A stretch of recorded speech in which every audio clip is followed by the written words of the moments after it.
Hey, this is Jeff Harmon from Brilliance Within with a new episode of Conversations That Life Science Leaders Aren't Having. I have to be honest, my heart is literally bursting with this conversation with Marty Keiser. Marty is the founder and CEO of IVBH, and they are doing amazing work at creating precision medicine in really extraordinary ways. Who Marty has become to me, the word is heart. Marty's heart is in everything he talks about and everything that he does.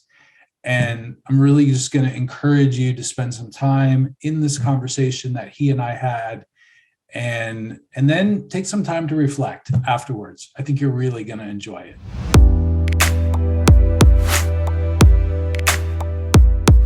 Marty, it is so exciting to have you. I've been really looking forward to this conversation. And I just did a brief introduction of who you are to me during some of our brief times together. I'd love for you to start off and just tell us what you're up to in the world.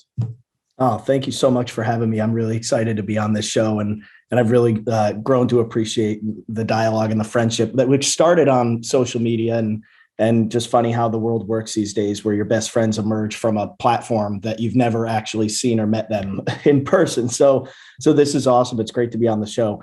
I think starting sort of at a very high level on kind of a personal and professional blend. So I would say that at my core, I am very much a stakeholder capitalist. I believe that we live in a world where there's enough data, there's enough technology, there's enough, different creative sources of capital where we could assemble things and do things in a way that 1 + 1 actually does equal 4. And so all of the work that I do in my professional life really starts with that concept, and I really work hard to try to achieve that. And I do that through a bioplatform company that I founded in 2018 called BioHoldings. I refer to it as IVBH. And that's really sort of the core of my operations. It's where all the magic happens. And the mission of IVBH is really to achieve populous precision health. Populous precision health is sort of our own internal, mission that we've coined, and that my team and I are focused on. And really what it means is detecting and diagnosing and treating patients as individuals, but doing it at scale. And so all of the work that we do within IVBH is really meant to conceive and to create and to scale first generation precision health solutions that radically improve the way that we detect, diagnose, and treat disease. And that's really, what I've been up to professionally for the last, almost 4 years now, and having a lot of fun doing it. And then there's 3 companies within IVBH, Mammogen, HelpGene, and Liquid Lung. Is that right? That's right. Yep. So unique to IVBH, where we centralize all of the know-how and the platforms and the partnerships and all the core team, we're actually spinning out our technologies in the form of special purpose entities that are hyper focused on a very specific biological process or system. There's a lot of business related reasons to that. Capital efficiency, being able to move very quickly with limited distraction. There's a lot to that model, that went into that model that has been really valuable to us. But yeah, to your point, the 3 companies that we founded out of IVBH are Liquid Lung, focused on pulmonary disease. We've got some really exciting first generation technologies for lung cancer out of that entity. We've got HepGene, focused on metabolic disease, more specifically non-alcoholic fatty liver disease, which is a massive, what I would call a silent epidemic that doesn't get anywhere near enough attention as it really should be. And then Mammogen, focused on women's health, which is centered primarily around a flagship program in non-invasive breast cancer detection. So very sort of diversified across the portfolio, very focused in the specific areas, but there's a lot of consistency in how we're approaching the problems, the type of science that we're focused on, and the sort of the productization strategy. There's a lot of consistency across the platform. And one thing you said that really strikes me is just this is you. I mean, there's lots of people involved, but like this whole endeavor is so connected, both personal and professional, and and your heart is at the core of this. This isn't about a buyout. This isn't about an exit. This is about, and those things might be in your future, but I really get about you, Marty, is this is your heart. Outside your family, this is your heart. Would you say that that's true? It's extremely true. But I would say that my family and my love for my family and the importance of my family and my faith come together as part of that beating heart. And so a lot of the work that I'm doing is really with that in mind. It's with trying to positively impact the lives of my family, your family, the community, the world, right? And so, that's at that beating heart, is that love and that passion for positively impacting people's lives. And yeah, that is core to everything that we do. So much so that I named BioHoldings sort of in that vein. So I'm Martin James Keiser III, and I have 3 daughters. So I'm not having a son, an heir anytime soon, so to speak. But so when I founded BioHoldings, and maybe that'll change, and maybe we are blessed to have a son at some point in the future, if that's in our cards. But even if so, I wanted to create BioHoldings with that Roman numeral 4 to really be the legacy that we leave behind. A legacy of doing good and positively impacting more lives than any one individual or one son of mine could possibly do, and really building a community around that platform that it just leaves, that touches people in a positive way for generations to come. I have to ask this question because I'm a dad of 2 girls. And I imagine if we had boys, it'd be the same. But what do your girls, when they ask, somebody asks them, what does daddy do? I'll share what my youngest, my 10-year-old answers for me, but I'm curious, what do they say daddy does? I've never heard them directly answer that question to anybody, but I do have a funny story. So I bought whiteboard paint for my garage. I have a little corner office where I do a lot of work and hobbies and all that. And I put whiteboard paint on the garage wall so that I could just take notes and keep a to-do list and all that. And the kids got a hold of one of my Expo markers, but it happened to be one of the ones that doesn't dry erase. It was just a permanent marker. Yeah. And they drew a picture of a needle with a drop of blood at the end of it. And then a pair of breasts because they know I do a lot of work in breast cancer, and they know that I do a lot of work with non-invasive, liquid biopsy tests. So they have some sort of hieroglyphic understanding of what I do, which I thought was pretty cool. And then next to that, it said, "I heart you, daddy." And, so yeah, they're amazing little kids. That's awesome. Yeah. My youngest, I think my oldest used to as well. They say, well, daddy's a Jesus coach. Oh, that's great. Now, I only have a few clients where I do that comes into our work, but for some reason, that's just how they got into their mind. And oh, that's awesome. That's what daddy, that's modern day translation of a disciple, I think is what that translates to. Yeah.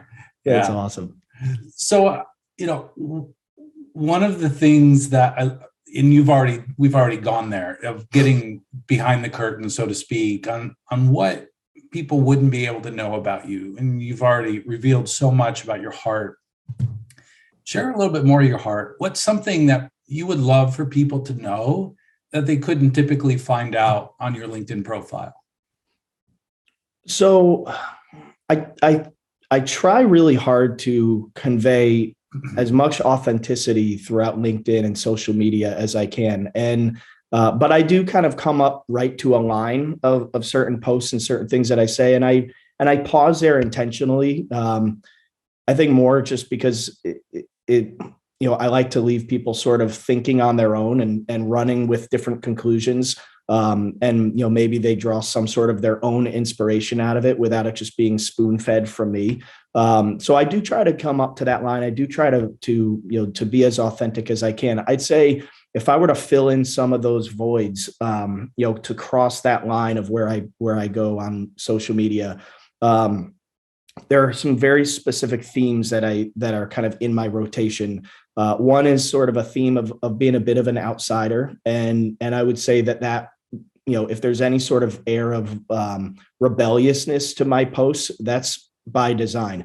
I am an outsider. I spent 13 years on Wall Street. I don't have a medical degree. I had no professional experience in biotech or healthcare. I actually failed high school biology. So I don't have, a whole lot of business being in the business that I'm in, but I'm really proud of that. I'm proud of that because I think the healthcare, the life sciences industry needed a bit of a shakeup.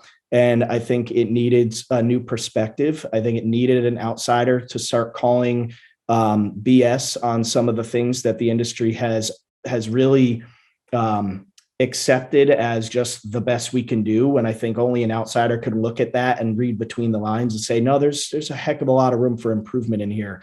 So that rebellious spirit is very, very intentional.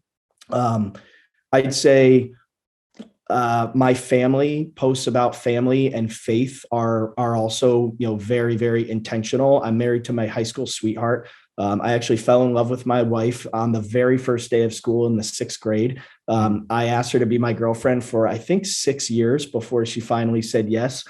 So there's an element of persistence and determination in me that sort of started there. And everything good in my life has come from the love and the strength of the relationship that I get from my wife. And then that sort of is magnified by the love and the relationship and the support that I get from us as a family with our kids.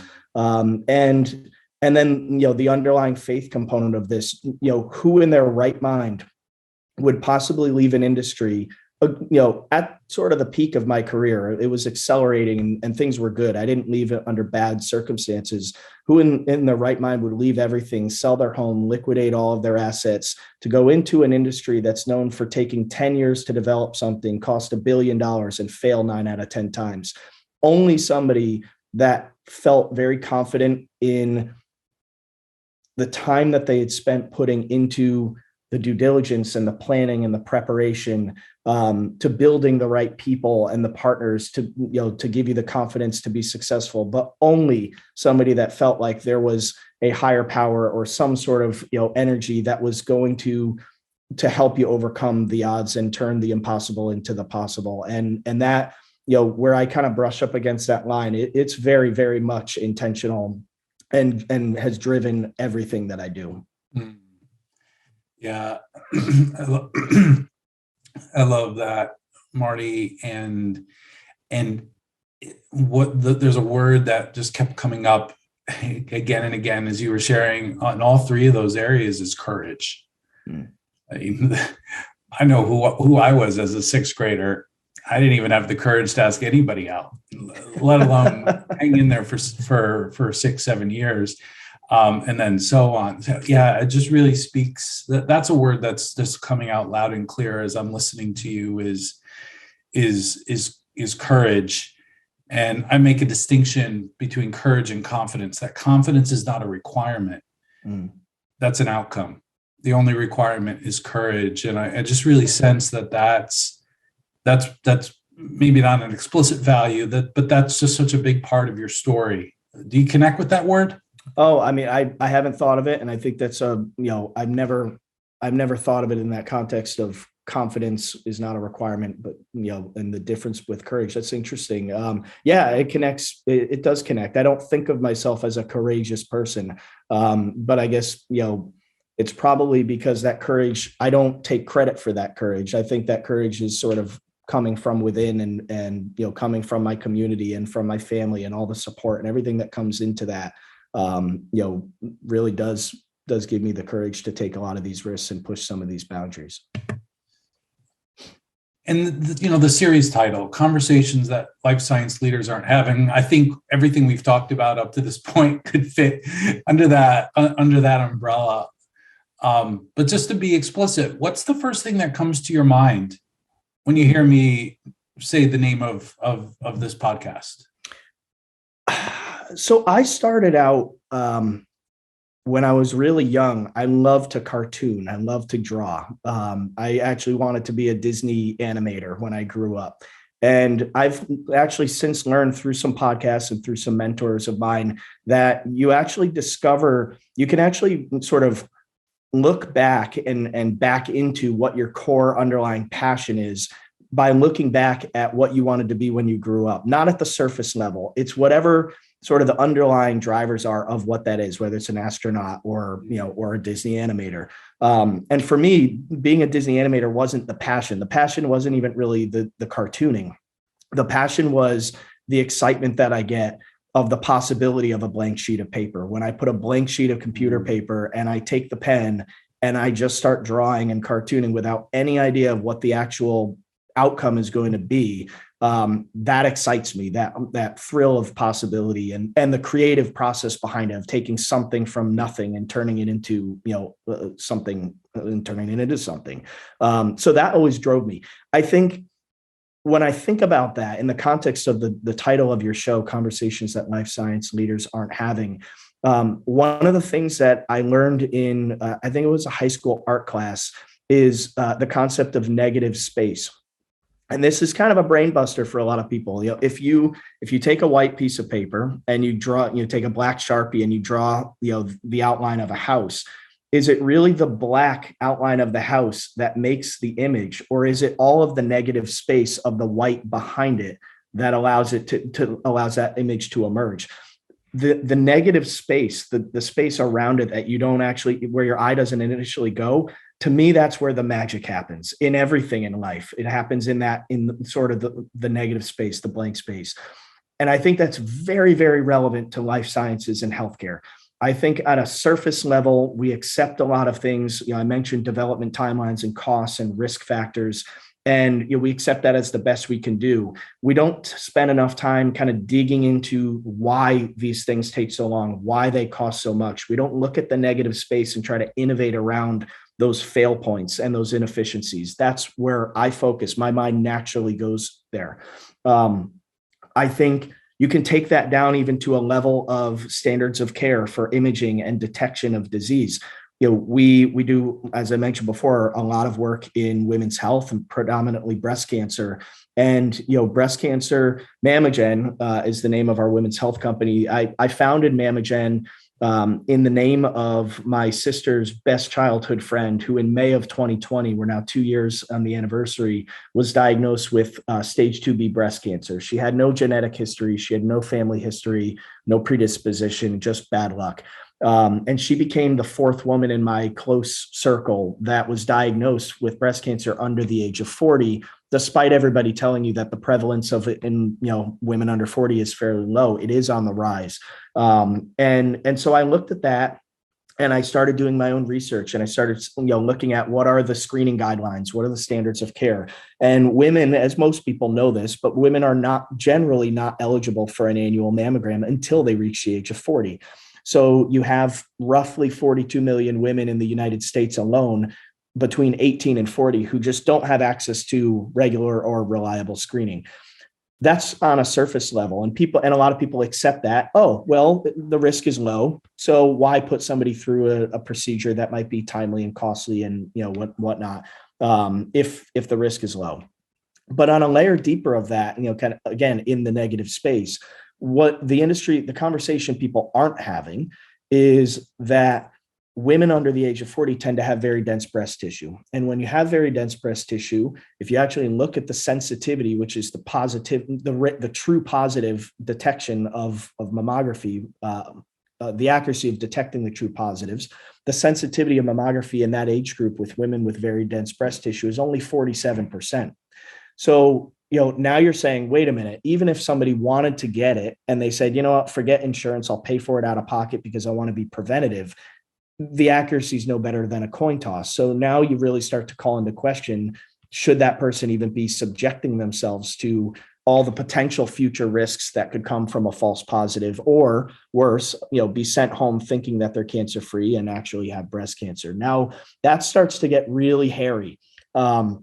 it gets really hairy about, having a conversation about it without a viable solution or a viable alternative. Because now what you could potentially do is risk shining a spotlight on some of the inadequacies of a technology that also does do a lot of good and is the standard of care and is the first line sort of defense for detecting it. So you don't want to steer people away from that, or discourage them or make them feel like they're doing something wrong, because again, that is the established standard of care. And we do encourage women to do that. But if you do have a solution, or if you've innovated around that, then I think you've got a responsibility, as we do at IVBH and all of our companies, to really start to have the conversations that people aren't having, shine the spotlight of the fail points and the limitations of technologies that have been established for decades. In some cases, the mammography dates back to the year 1913. So this is a well over 100-year-old technology. And I think, it's not unreasonable to think that we should be innovating around some of those things, not to replace them at all, but to develop non-invasive solutions that could complement and enhance those, and rule more of the right people into imaging earlier and rule more of the wrong people out of unnecessary procedures and treatments. But it's only until I feel that you have the solution where it makes the most sense to start shining that light and start having those difficult conversations. Otherwise, you just risk scaring the hell out of people and discouraging them from doing what is in their best interest health-wise. Yeah, and I'm curious, this idea of being able to create in the white space of challenged notions, 100-year-old notions, is that, when you think about the people you've brought onto your team, whether they be consultants or partners or employees, is that a inherent, I'm thinking of the phrase nature versus nurture. Do you develop that in people that you bring onto your team, or do you find that and that's who you hire? Because I would imagine this is a pretty fundamental way or filter as you think about who you want to work with. Without question. And it's a combination of both. So, naturally, anybody who doesn't have a bit of that hope that there could be a better way and that there could be a different way, they're just not going to be a fit. And you can find that out pretty quickly. I've had those conversations, and it's pretty obvious where the blinders are on. But I got to tell you, I've been really pleasantly surprised by how many people who are sort of entrenched and from the industry have that shining sort of light of hope on the inside of them. And so the nurture piece of it, so there's some nature to that, right? It's natural to them to sort of really in their core want to see something be better. But the nurture comes in with the fact that, it's a respect and it's appreciation. I remember when I was first talking to my now partner, my right hand at IVBH. She's also the CEO of Mamagen. Her name is Liz. So we were talking to Liz initially to come on board to run Mamagen.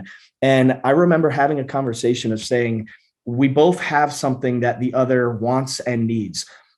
She has all the expertise and all this, the scientific knowledge and training and all the clinical and commercial expertise to know exactly what it takes to get something from science all the way through to a product, a product or a test that could be commercialized in the hands of patients. And I don't have that expertise.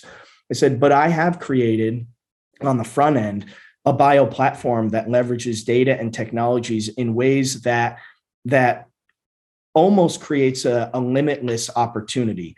And so for somebody that has all the knowledge and all the expertise to take what comes out of that platform and take it all the way through to the patient, that's a really exciting thing for somebody like Liz, because she's been, despite all those years of experience and all that track record, she's been confined to all the limitations in the industry. She's been confined to the decade-long lead times, to the billion-dollar R&D costs. She's been confined to the 90% failure rates.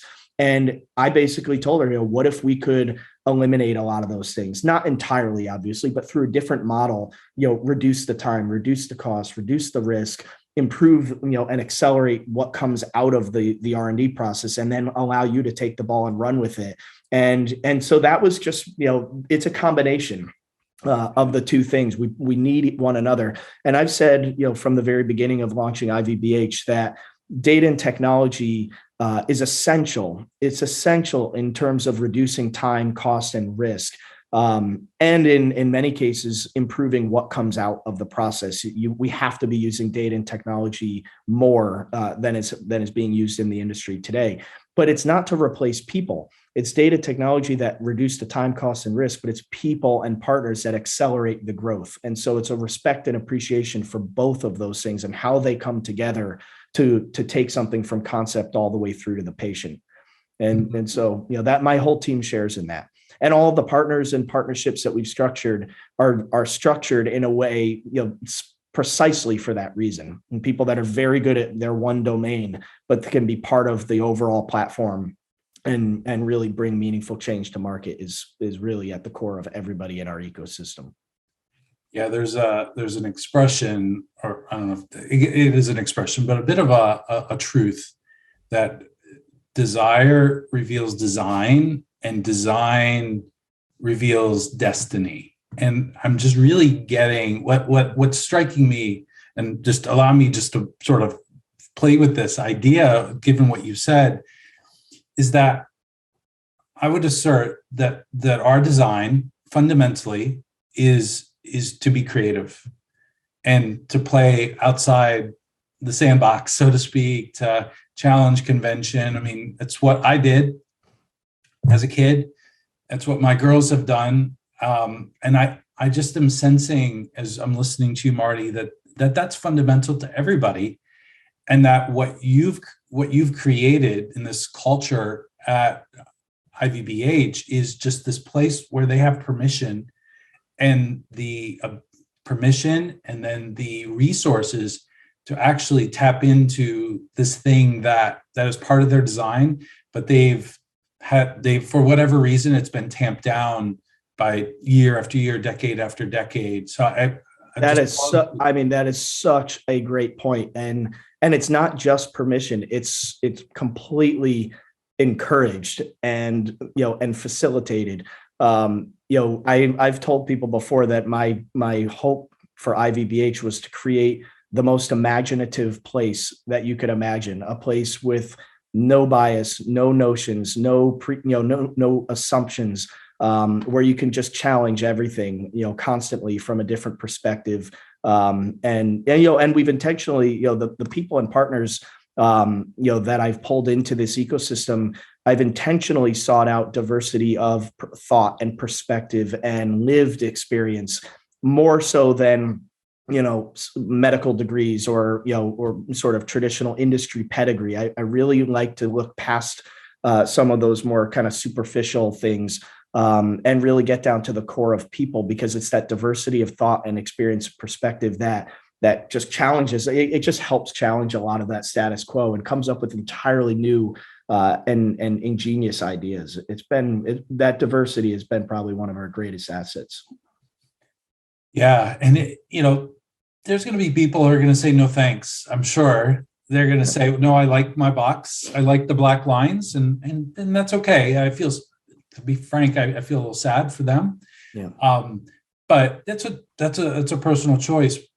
And I just love this culture that they're creating of, the Disney term is Imagineers, Imagineers who don't have to feel confined and are actually encouraged to not be confined by any of the conventions or what others say are the limitations. It's really beautiful. And a fundamental belief that there is no such thing as failure. And now in LinkedIn you get a bunch of inspirational quotes, but I've been saying, and it's starting to become a little more common, but I've been saying it for a long time, that we don't fail, we learn. And so if you can really get your team to be comfortable with that every quote unquote thing, failure, something that doesn't turn out as planned, is some sort of interesting silver lining or some sort of learning that takes place around that unlocks something completely and entirely new, and even in a lot of cases even better than what you originally set out for. So if you can get your team really comfortable with that concept, that just further fuels that comfort level and the courage to use your word, to take those risks and to think outside of the box and to play it, because the risk is not trying at all. That's another obvious quote, but that's really how my team feels. Yeah, and what comes through with you, Marty, is this word servant. And you said that word to me when we first talked about doing this together, is this notion or this mindset of being a servant and not a savior. Would you say a little bit more about what you notice?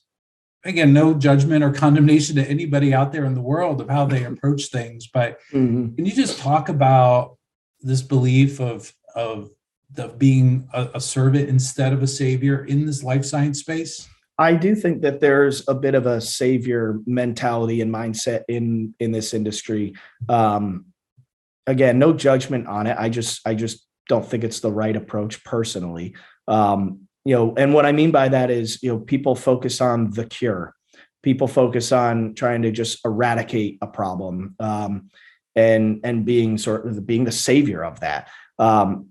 Concepts which are becoming a lot more pervasive in health and health tech is longevity, human longevity, this idea of almost cheating death.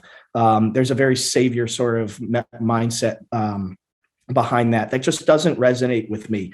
I try to take a bit more of a servant approach of just recognizing that we are all terminal. And I'm comfortable with that because, the facts are on my side with that. So if we establish that we're all terminal, if we establish that's okay, and then we just simply establish, a servant mindset of trying to do everything we can to make people's time here while they have it more enjoyable. Invest in things that make people smarter and healthier and wealthier, so that they're not just living forever or living longer, but they're living very quality, longer quality lives and more quality time with their family. A woman that goes 4 months between the time of feeling a lump on her breast to the time of she gets her biopsy results, only to find out that she doesn't have breast cancer. That took a hell of a toll on her as a human. That took a hell of a toll on her kids who thought that their mom was going to die of cancer. It took a hell of a toll on her productivity in the workforce and her ability to stay focused and be the best version of herself that she could be as a wife and as a mom and as a professional. That, to me, solving those problems, serving those problems, that's where my mindset is. And I think I would like to see more of that in our industry. And I think actually the more you start focusing on that, the more natural it becomes to start focusing on the negative space that I talked about before.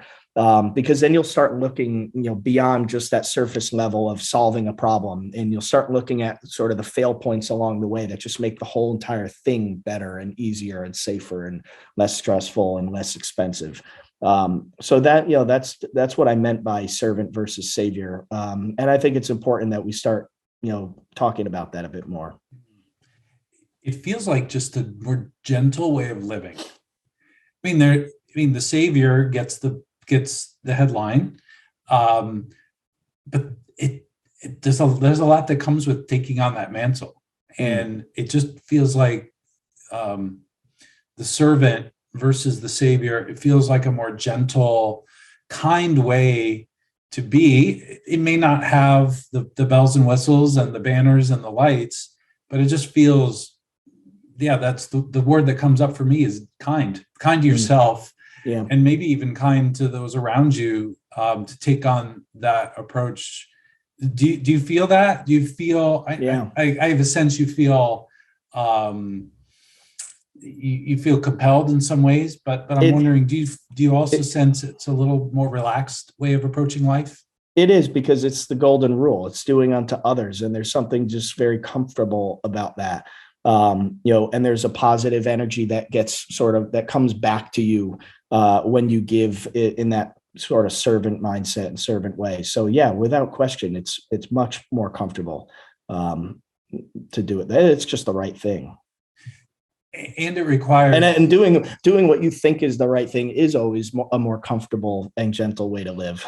So yeah, you're not challenging, what you believe. and it's breaking convention. It kind of goes back to what we were talking before of the negative space, of challenging it is a different convention to operate within, because the truth is we live in a culture where, what did Rockefeller say? How much is enough? One more dollar. Mm-hmm. It's always about the more. It's always about the better. It's always about the accolade. So we live in that culture. I'm subject to it. We're all subject to it. So it is. My sense is.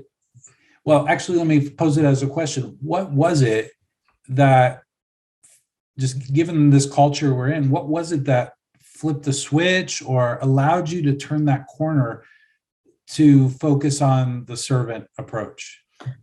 Well, I think, having come from finance, there was a lot of that, a lot of those bad habits and a lot of those bad, sort of prioritizing money, prioritizing return on investment. I think that's fine. The money and return on investment are essential, because if you're doing the right thing, then it allows you to do more good. And that's, there's nothing bad about that. At least, that's my opinion. But I think just really thinking much longer term, sort of pushing the timelines out to, when you're 100 years old and you're in the nursing home and you're on, sort of the last breath. And, the saying that people have always said for a long time, you can't take it with you. And if you really kind of try to put yourself into that mindset and that position, and then look back at sort of what you would have been most proud of, it's, for me personally, it would not be, the amount of wealth that I created. It would be the amount of positive, impact that I had on humanity and people's lives, and the technologies that we bring, and sort of the excitement about knowing that they will continue to positively impact people's lives far beyond once I'm gone. That helped change a lot of my mindset. It helped reframe a lot of the risk versus reward, the risk reward ratio. Thinking about that, it's just, we've got at IVBH, the current pipeline is positioned to positively impact the lives of 200 million Americans and over 1 billion people globally. That's pretty powerful. Even if, it took a little longer, it cost a little more money, or, whatever it is, that's pretty amazing. And to your other point, I initially went into this when I came out of finance with kind of the notion that the next generation of billionaires will be those who solve billion-person challenges. That's a statement from Peter Diamandis. He's a great entrepreneur and a futurist that I follow closely. And I believe he's right about that. And I think it's a powerful thing. But what I didn't fully realize was, once I started doing this, and once I started talking to survivors, and I started talking, we started really designing the product and figuring out how it would be used for a specific population of patients. The idea that an exit, as you put it before, we could sell one of these companies, we could go public, we could get a licensing deal. There's all different ways to financially monetize what we have and generate a return. But as I think about that, I would take any capital that we get from that to fuel more growth and more innovation to positively impact more lives. So, if we're fortunate enough to make $1 billion, I'd probably reinvest a lot of it to try to save 5 billion lives, and just continue to fuel that engine and to fuel that good. That continues to fuel more return, and it just keeps going. It's a positive feedback loop. So I think starting with positively impacting people first, that saying really should be, the next generation of people to solve billion-person challenges will fuel the next generation of billionaires, because it's really starting with the good first. The money comes next, and then it continues to fuel more good. So, man, there's so much good here that I'm just hungry to dive into, but our time is limited. So we'll close for this part of the conversation. I have a feeling there's going to be a part 2 in the future. For now, if you could go back, you don't have to go back very far. If you could go back 8 to 10 years, back to that guy in finance before IVBF, before you're leading this holding company and its sub companies, and you could give him some advice. What advice would you give him? I really wish I had that advice on how to find my passion sooner. People talk about passion. They talk about it a lot, and nobody really gives good advice of how to find it, like ever. People say, oh, find your passion. Do what makes you passionate. If you do what you love, you'll never work a day in your life. But nobody guides people to give them any tips of how to really get to the core of it and figure it out. So I wish that I had that advice sooner. And, the advice that I mentioned before, thinking back about what you wanted to be as a kid, I think is a really good place to start. And then just start exploring what's behind that. What might be deeper than that? An astronaut may not really care about going to space. They might just have an inner desire to explore. And that might mean that they'd like to be a molecular scientist. I mean, there's so many different things that you can sort of get very out, kind of crazy and outlandish with by going back to that question. So I really wish I had that, because it took me a while to find it. And I found it, I think at the core of it, one of the things that made me successful in my finance career was that I genuinely like to love people, or love to love people. When I meet somebody new for the first time, I'm looking for every reason to love them and to find ways to help them be the best version of themselves. And so, giving them good ideas, giving them, creative solutions to problems, putting a spotlight on a problem that somebody didn't even know they had, and then providing a solution. All that came down to a desire to really help people. Think about that and sort of how that translates. Well, how can I take my business acumen, my understanding of, capital markets and, socioeconomic policy, my understanding of, in what makes a good investment from a bad investment? How does that translate into how you build a culture? How does it translate into how you approach, a business, building a business? Those were all questions that sort of came out of how do you take that if the end goal is to try to positively help people, how do you take all those skill sets and apply it, towards that end goal? And you just don't know that until you've really identified what drives you and what makes you, what drives your passion. So that's probably the one thing I wish I knew earlier on. It took me a few years to get there. That's such a good question. What did you love to do when you were 6 years old, or whatever, that early age? Such a powerful question. If you just were to sit with that for a little while, Marty, this is such a joy. I mean, I love your heart. Thank you. Yeah, I love your heart, and excited for what the future is. For those folks who are listening and want to learn more about you or IVBF, where should they go? Yeah, I think a big part of my hope for shows like this is to inspire people to think outside of the box, give them the confidence to bet on themselves, because truly they're not alone. And that, there's a lot out there, that there's a lot of possibility that I think a lot of people don't truly feel the confidence or the courage to pursue. And I hope to inspire that. I also, hope that if anybody, hears things about how we're approaching things at IVBH, is sort of interested or intrigued by that, whether it's from, wanting to contribute value as an advisor in a specific domain or a field, or an investor that wants to help accelerate the timeline in the development of some of our technologies to market, or a strategic partner that thinks that they can complement and enhance some of the work we're doing. That's really, what I would hope to sort of attract from a show like this. And anybody that's interested in those things can reach out through our contact form on the IVBH website, which is just www.ivbh.studio, or email me, mkeiser, Keiser, at ivbh.studio. And there's no call or email or contact form that doesn't go unanswered in our world. So awesome. Well, I'll put all that in the show notes, and just all the best. Jeff, pleasure. Thank you so much. God bless you.